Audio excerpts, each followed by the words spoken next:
Hey, everyone, and welcome back. Are you constantly chasing happiness? Feeling overwhelmed by stress and the daily grind? I know I've been there. That's why I decided to try something ancient. I'm talking about Stoicism. You've probably heard of it. But can this old philosophy actually make us happier today? I was skeptical but curious. So, I embarked on a 30-day Stoicism challenge.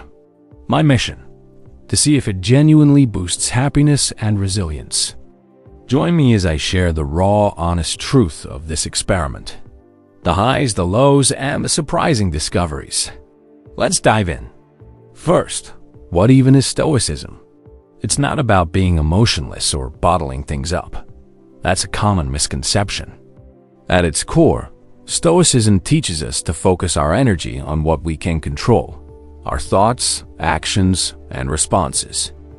And it encourages us to accept what we can't control: external events, other people's opinions, the past, the future.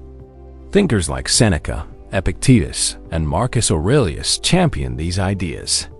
They sought virtue and inner peace, regardless of external chaos. So, for my 30-day challenge, I set a clear goal: to truly live by these principles and see the impact on my well-being. My daily practices included a few key Stoic exercises. I wanted to keep it manageable but consistent. One was premeditatio malorum, negative visualization. Each morning, I'd briefly consider what could go wrong during the day. Sounds bleak, right? The idea is to prepare mentally, reduce shock if things do go wrong, and appreciate when they go right. I also practice the dichotomy of control, constantly asking, is this in my control or not? And then consciously letting go if it wasn't. This was a big one. Evenings involved a brief reflection. What did I handle well? Where did my Stoic practice falter? How could I improve? Okay, let's get into the journey. Week 1. Honestly, it felt a bit awkward at first. The practices weren't habits yet. Negative visualization was strange. My brain wanted to resist thinking about potential problems. It felt counterintuitive to invite those thoughts. The dichotomy of control was an eye-opener. I realized how much mental energy I wasted on things totally outside my influence. Little daily annoyances, a spilled coffee, a rude comment, became my first Stoic testing ground. My reactions were mixed. Sometimes I'd remember to pause and apply the principles. Other times, old frustrations flared up just as quickly as before. Journaling my thoughts and struggles was crucial. It helped me see patterns and acknowledge even tiny moments of progress. The main takeaway from week 1 was increased awareness. I started noticing my reactive patterns much more clearly, even if I couldn't always change them. Week 2, things started to shift. The practices felt less like a chore and more like a tool I could actually use. I found myself handling minor setbacks with a bit more grace. That traffic jam that usually made my blood boil? I remember sitting there, and instead of fuming, I focused on my breath and the podcast I was listening to. A small win, but it felt significant. This wasn't about suppressing frustration, but choosing a more rational, calm response because my anger wouldn't change the traffic. A sense of inner calm began to emerge, subtly. It wasn't constant, but there were moments of it, which was encouraging. Of course, bigger stressors still tested me. Stoicism isn't a magic shield. It's more like mental armor you have to consciously put on. The concept of the inner citadel, that untouchable core of peace within, started to make more sense. I was building, brick by brick. Week 3 was where I felt the most profound changes. The principles were sinking in deeper. This stuff was actually working. I started applying Stoicism to more significant challenges, a stressful project at work, a difficult conversation I'd been avoiding. The idea of preferred indifference really clicked. Things like health, wealth, reputation. They're preferable to have, but not essential for virtue or inner peace. This helped detach my well-being from external outcomes. If a project didn't go perfectly, it was disappointing, but not devastating to my core self. I felt less swayed by praise or criticism. My sense of self-worth became more anchored internally, not externally. A key realization hit me. Maybe happiness isn't about constant, giddy joy.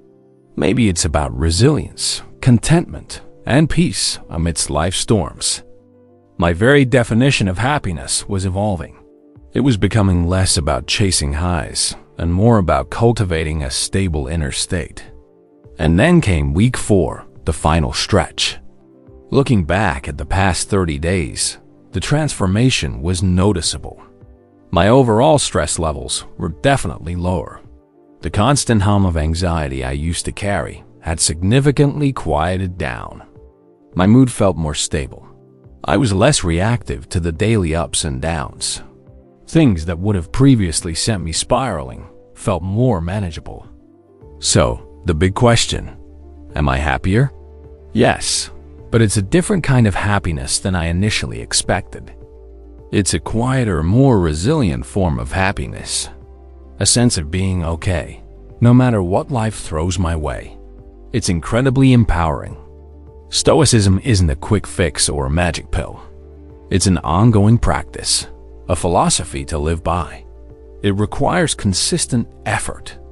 The 30-day challenge officially ended, but many of the principles and practices have stuck with me. They've become integrated. So, what are my key takeaways from this Stoic experiment? First, Stoicism is incredibly practical, not just some dusty, academic theory. If you're curious, start small. Pick 1 or 2 practices, like the dichotomy of control or a simple evening reflection. Don't overwhelm yourself. The dichotomy of control is truly a game changer. Internalizing that simple principle can free up so much mental energy. Journaling is your friend. It helps you process your experiences, track your progress, and understand your own mind better. And finally, be patient with yourself. Shifting ingrained thought patterns takes time and consistent effort. There will be good days and bad days. So, can Stoicism actually make you happier? Based on my 30-day challenge, my answer is a definite yes. It might not be the bubbly, effervescent happiness often portrayed, but a deeper, more robust sense of well-being and inner peace. It redefines happiness towards resilience, virtue, and tranquility.